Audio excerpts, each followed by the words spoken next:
the transformation of Overwatch into being what's now a significant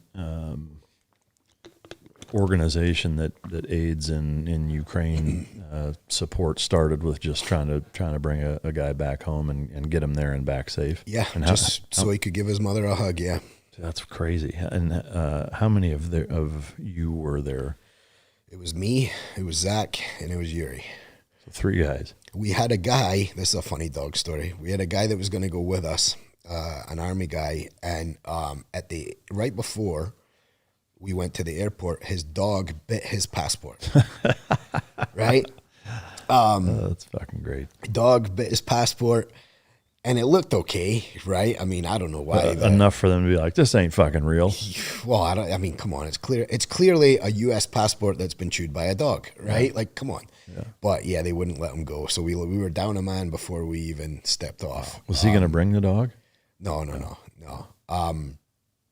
So we just went over there, and you know, I won't say the country we landed in because we have channels there, and we you know, it's still we're still active doing this kind of thing. But we go through this particular country.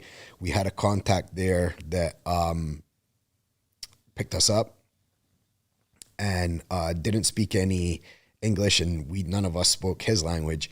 And we stopped at like every pharmacy. It's like an 8-hour drive to get to Ukraine from where we were. And we stopped at like every pharmacy and just raided it for gauze and anything you could think of that would be good for like combat trauma type stuff, you know? At those pharmacies, was there a bunch of shit that you can't get here type stuff? Yeah, I mean, it was very weird. And a bunch of stuff like, how do you not have this here? Yeah. You know? But it was so funny. The pharmacies there are like little shacks on the side of the road kind of thing, or small little shops, like, you know, not very big at all, smaller than this room. And we'd go in and be like, okay, do you have gauze? Like, yeah, we have gauze. Okay, I need all your gauze. Yeah. Like all of it. Yeah. You have fentanyl, but you don't have Advil. And we were filling up like stuff. And I remember this one woman said something, and we were using translator apps. And she was like, can you guys pay for all this stuff? And we're like, yes. No. You know, it wasn't, you know, when you're looking at the exchange, it was like nothing, you know, but it was funny. It's like, yeah, don't worry. We're not going to steal this, you know? And so we drove basically all night, got to the border, and you know, the guy wouldn't let us cross at that time at night just for like dodgy stuff going on. You know, border crossings can be very dodgy. Yeah. Except here in America. Well, yeah, you just, you know, they'll actually hold your hand and walk you across, right?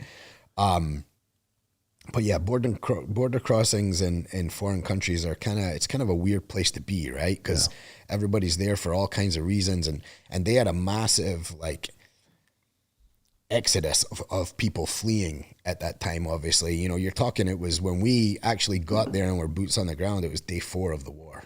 Wow. You know, so it was right early days. And so we got there, and during that time, when we knew we were going in airports, on the plane with Wi-Fi and stuff, and in the car, Yuri had connected with people back in his local community that were kind of like, hey, I can get you in contact with this guy who's doing this, and he can get you in contact with that guy. So we had made some kind of very rudimentary contacts, and enough to where a guy would come and help us at the border. He had started a few days ago what now is Overwatch Ukraine. It was a different organization then, but it was like a little NGO that was providing stuff to refugees that were fleeing, and stuff to the front.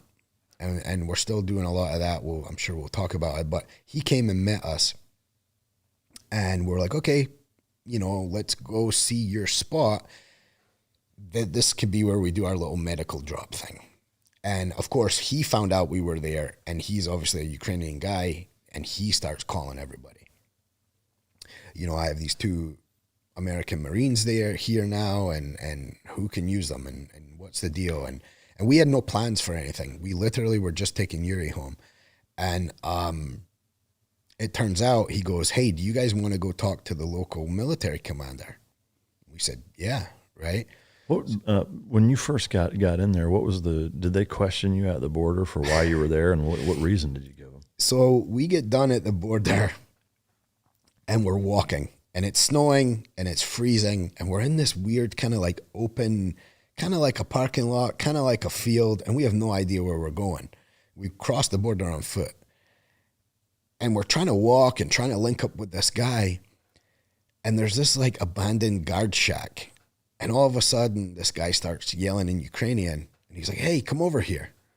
So we go over and he's like, "What are you guys doing? Let me see your papers." So we're showing him everything. We're thinking we're good. We're thinking we kind of got by. And he looks and then he goes, "Okay, you guys are good." And we're like, "All right, well, where do we go?" And he goes, "Keep walking that way till you're in Ukraine." It's like, okay. And so we just kind of kept walking. That was kind of like the border crossing for us. I mean, with all the supplies that you gathered, though, did you not have? Oh, we had boxes. We just were walking with cardboard boxes, and our packs were all full of everything we had. Yeah. And we just were humping across. What did you bring personally? Like, what was your fucking loadout? Cold weather gear. I brought a couple of different flashlights that I can use defensively if need be. And I'm trying to think what else. Did you bring any fixed blade or any knives of any kind? No, we didn't check any bags. Wow. Everything we took, we just carried. Not even a fucking knife. Nope. I mean, look, we can acquire things if we needed to. That was kind of our thing. And we've been in environments where it's like if you need to get something, you can find a way to get something. Yeah. So we weren't really worried about that. Did you bring a lot of cash? We had a bunch of cash, and then we had obviously we had been raising money through Overwatch anyway. Just kind of we started raising money for Overwatch, just crowdsourcing initially. So we had some money there, and people were supporting us as they learned that we were taking Yuri home. Yeah. So we had outlets to get to that money, electronically as well. But we did have cash. Yeah. How much physical cash did you bring with you? I think we had 3,000 or 5,000. I think not much, but like enough. Like that's enough if you go to Ukraine, because it's like I think $1 is now like 35 or 40 of their hryvnias. Yeah. So it's like you can get a lot done. I mean, we were eating 3-4 meals a day on like $8 a day. Like, I mean, it's pretty cheap, You can get, if you needed a hotel there, it's like $10 a night kind of thing. So, then that's a huge benefit to us being in a place like that. We can get a lot of stuff done with money, So he asked and he said, "You want to go meet with this military commander?" So we were like, "Yep." And we went, and it was like a full bird colonel we were sitting with. I love the guy. He's been, he's really helped us a lot, and thank God we've been able to help him and his guys.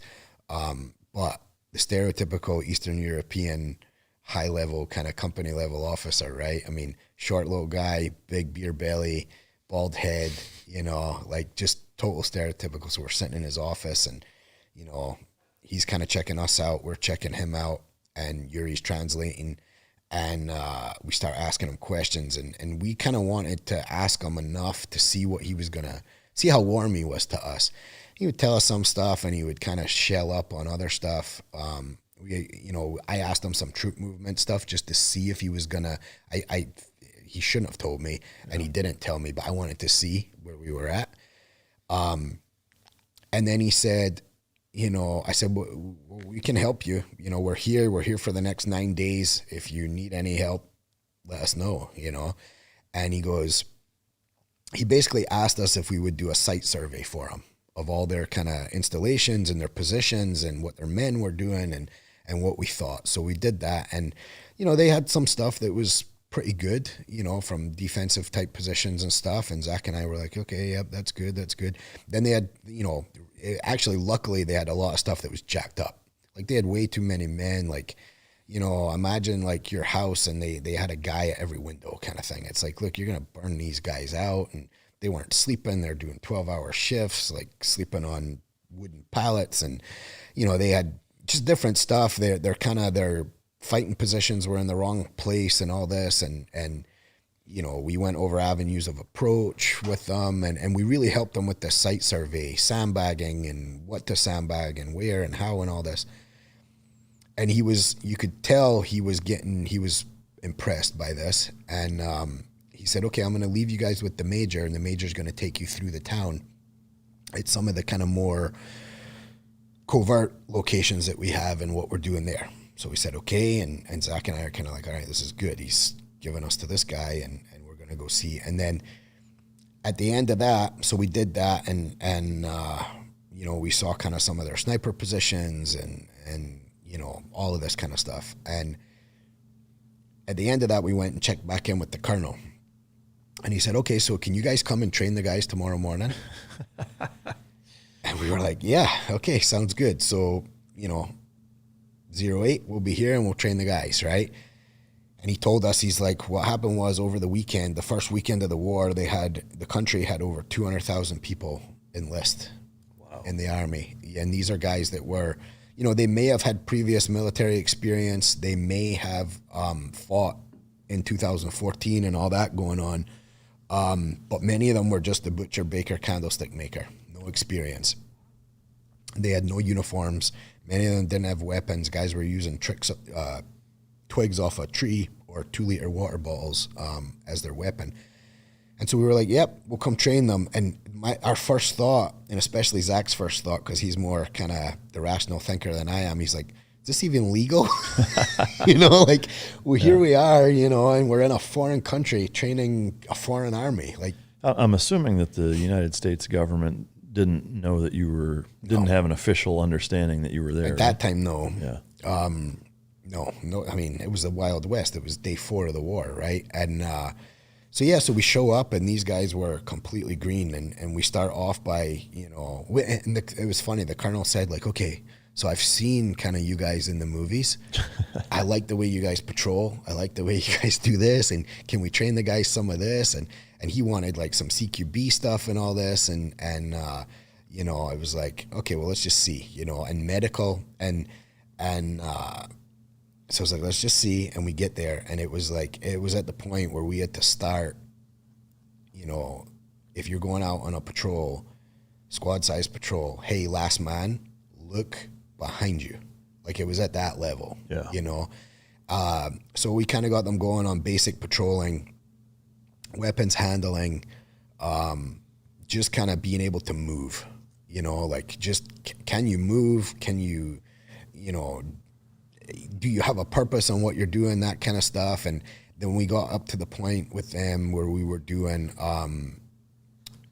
2-man rushes, and team rushes and squad rushes, you know, and then also kind of breaking contact as well. And you know, it was those guys trained so hard. Many of them were out there with like a polo shirt, leather jacket, Adidas sweatpants, and gym shoes on. Wow. I mean, they didn't have uniforms, and that broke my heart. And later we made a plan to actually buy uniforms for them, because, like, imagine you just join your military, your country's been invaded. You join the military, and you know, you show up to defend your country, and they don't even have a uniform for you. Yeah, I mean, it's like straight out of Red Dawn. Oh, it was so surreal. And so, yeah, we worked with those guys, and they did, you know, they did really well. It was kind of like we were their basic training. About how many of them were there? So it was a company size group, and we were training like platoon size, you know, so you're talking like maybe 30, 40 guys at a time. Yeah. And rotating them through. And then we got another group that we were training as well. So we did one group in the morning, one group in the afternoon. And then in between, both at like lunchtime, let's say, sometimes before, but mainly lunchtime, and then in the evening, we were doing all the humanitarian stuff with the kind of speakeasy organization that was there doing all that. Yeah. How cold was it when you were there? Oh, it was cold. It was, I mean, it was cold. It was snowing. I mean, these guys were doing team rushes in 3 inches of snow with gym shoes on. Wow. And I remember Zach, you know, you always find out when you need a new pair of boots when you find out you need a new pair of boots. The hard way. Yeah, and it was, I remember we'd start training, and he's like, man, I knew I should have brought a different pair of boots. I thought these ones would get through, and then his feet were up by like 10 a.m. His feet were ice cubes, you know. Yeah, it was cold, and we were outside all day. I mean, we did some classroom stuff with them, but like on getting them moving and just, because my thought was like, we have 9 days. We're not going to get these guys doing any kind of like high level shit. No, in 9 days, but I need them to be able to move. Yeah. Right. I need them to be able to shoot, move, and communicate with each other, you know, and they just at a basic level. And it sounds easy. And I know, you know, people that watch this show watch a bunch of other shows like it and hear a bunch of guys like us talk about stuff. And they forget that, like, it's not easy to do that. Yeah. Well, I mean, more than anything, just like with most things in life, is that it takes time. Yeah. You know, like trying to learn anything in 9 days is difficult. You Right. know, I mean, fuck, I can't learn to use an iPhone in 9 days when a new one comes out. Where were you guys staying? We were staying at Yuri's family's house on that trip. Okay. Which was very weird. You know, I mean, there's the air raid sirens are going off and you're just sitting there, you know, eating and having a few whiskeys at the table. And, you know, it was just crazy. Yeah. And how close was the nearest contact during your time there? So at that time, there were Russian saboteurs in that area. It wasn't, when we go to Ukraine, we're not actually on the front or anything like that. We're behind the lines, and it's very conventional as far as, like, there's a front. It's not like Iraq or Afghanistan. Yeah. It's like there's a well-defined front and then, like, stuff forward to that and behind that. But yeah, I mean, it's and that's kind of goes into the next thing. We found out really quickly we were at the war. Obviously you're there and the sirens are going off and all this. And here's a funny story. We were out training and the sirens start going off and the guys start freaking out and they're like, where should we go? We run inside and all this. And we played, Zach and I, and you've been an instructor, you know how it works. We played kind of good cop, bad cop. And I can get pretty animated and I was always bad cop. He was good cop kind of thing. Right. And it was all just a game as it is, you know. I was never pissed off at those guys. Those guys were working their hearts out, you know, let alone working their butts off. And they didn't need to be broken down like you would at any kind of boot camp or selection course. Their country had been invaded. That's enough to break anybody down, you know? So we didn't do any of that kind of stuff. We weren't thrashing them or anything like that. Like if a guy dropped his weapon, I was thrashing him, but like we weren't just, you know, doing anything like this. But the sirens start going off, they start freaking out. And Zach is normally really even keel guy, and he kicks off. And it's like, look, we're not hearing any impacts. There's no steel rain falling on us right now. Get back online and start rushing and start doing whatever we're doing. We're not going inside when the sirens go off. Yeah. And then they kind of realize, like, you know, we gave them the whole, this is the year at war and all this kind of stuff, and you guys are going to end up going and all this, and got right back to training. And they kind of saw, like, okay, this is, and we never gave them like an inch. I mean, look, I don't have to be here. We've done our thing. I brought Yuri home. I can go home now, right? Like I'll take Yuri and we'll go home. And nobody pays us. We're not on a contract. We're not whatever.